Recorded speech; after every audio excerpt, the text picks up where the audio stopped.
This is the difference between a good debt and also bad debt. Hi there friends, thank you so much for watching this video. My name is Naresh and today I'm going to share with you the differences between a good debt and also bad debt. But before we go further, let me explain to you what do I mean by this good debt.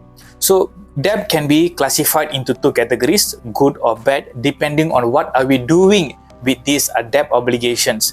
So if the obligations, the loans, the commitments that we take improves our cash flow, it increases our net worth, so these things are considered good debt. This includes your education. You spend money, you take up loan, you spend money for education, and in the future you can get a good job. Okay, so that is a good debt.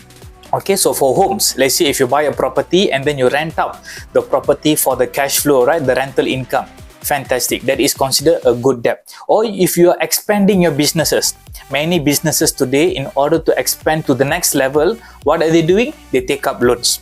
Okay, so talking about home, so home can also be good debt but also bad debt. Bad debt is when the cash flow is negative. Money, let's say for example you are paying a $4,000 for that monthly mortgage, okay, but then you are renting out that particular unit with only $3,000 in terms of the rental income. There is a net and negative $1,000 in terms of the cash value. So in this regard, the home is no longer a good debt but rather a bad debt, and it becomes a liability.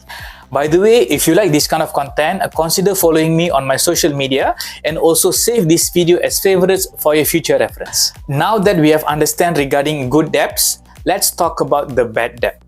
Bad debt, the opposite of good debt, is basically whatever loans or commitments, obligations that we take up that removes or reduces our cash flow, and also it reduces the net worth. Okay, so this includes credit card loans. Many people today, they easily swipe their credit card because it is easily accessible. But because it is easily accessible, many people go bankrupt, right? Because the interest rate that this particular credit card charges is very high. Apart from that would be car. Many people, the moment they finish their job, one of the first big ticket item they go for is buying a car.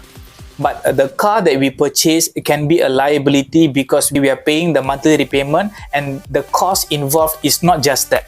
You have to pay the petrol, there is this tax that is involved, there is insurance, right? So all this will contribute to your cash flow draining out from your pocket.